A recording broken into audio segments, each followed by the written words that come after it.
You know, there's a moment in your life when everything changes. A moment when you leave everything familiar behind and step into a world you don't know. For me, that moment came when I landed in Toronto, Canada, with just one suitcase, a handful of dreams, and a heart full of questions. I didn't know if I would succeed. I didn't know if I would survive. But I knew one thing: I had to try. Because staying in the same place, waiting, would have destroyed me slowly. Soft emphasis on destroyed me slowly. This is my story of struggles, loneliness, small victories, burnout, and finally finding myself in a new home. Life before leaving home.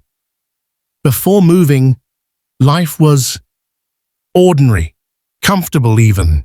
I lived in Lahore, in a small apartment with my parents. My mother always worried, my father always worked, and I had dreams bigger than the streets I walked every day. I remember sitting in my room at night, staring at the ceiling fans spinning above me, thinking, is this all there is? Will I just live like this, year after year? Pause. Reflective. I had a steady job, friends I loved, a city I knew by heart, but it felt like my life was paused, like I was a spectator of my own story. And then came the opportunity. A cousin of mine, living in Canada, suggested I apply for a work permit. I was hesitant, terrified even. Leaving home meant leaving family, friends, everything I knew. But I said yes, not because I was brave, but because I was restless. Arrival and first months. Landing in Toronto was overwhelming. The airport was huge, cold air, strange faces everywhere. English, yes, I could speak it, but hearing it all day, every day, in every accent, it drained me. The first night, I slept in a rented studio, bare walls, a single lamp. The city outside was alive, but I felt invisible. Where do I even start? I whispered to myself. Every small task, buying groceries, navigating the subway, paying bills, felt like climbing a mountain. I got lost at least 3 times on my first week alone. Each time, my confidence chipped a little. But see, I survived. Even small victories, finding the nearest grocery store, making a stranger smile when I asked for directions, they mattered. Pause, gentle emphasis on they mattered. Jobs and survival struggled. I worked odd jobs at first. Delivery, cleaning, cashier, whatever I could find. The pay was barely enough. I remember my first paycheck, $500 after taxes. I had rent, groceries, and bills. Nothing was left. I called my parents sometimes, tried to hide my struggles. I'm fine, I lied, my voice cracking. Everything is good here. Inside, I felt exhausted. My body was tired. My mind was tired. Every day felt like a fight to keep going, to not sink into hopelessness. Even my English, which I thought was decent, felt inadequate. People spoke fast, slang, jokes I couldn't understand. I felt small, invisible.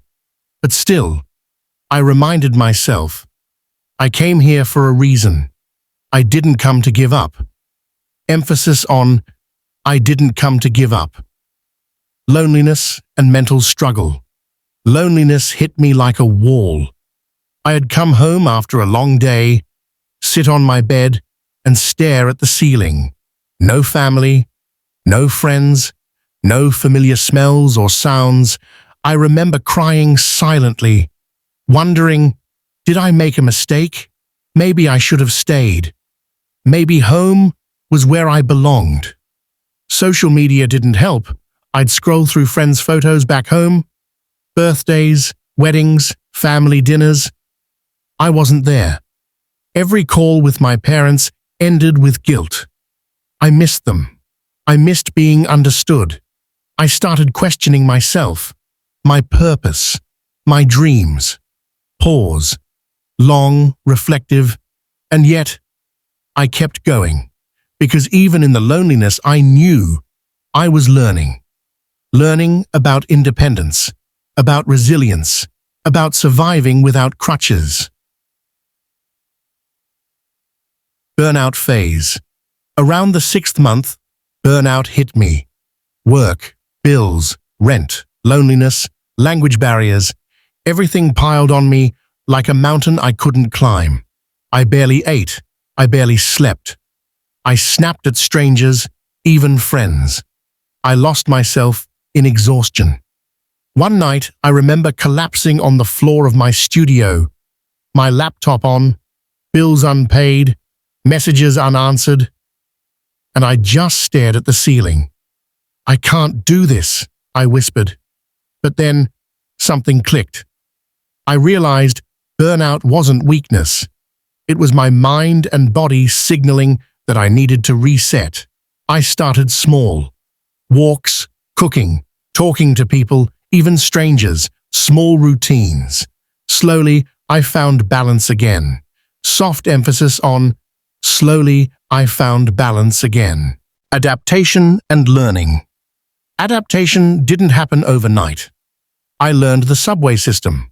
I learned Canadian slang. I made friends, not many, but real ones. I learned to cook food that reminded me of home.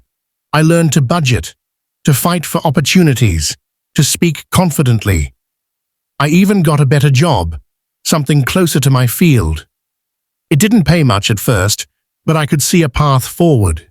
I remember the first day I realized I was happy.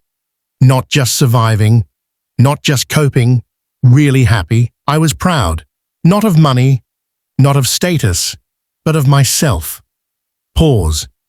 Gentle emphasis on I was proud of myself. Reflection and closing. Looking back, I realize the hardest moments shaped me. Leaving home taught me courage. Loneliness taught me patience. Burnout taught me resilience. Small victories taught me joy.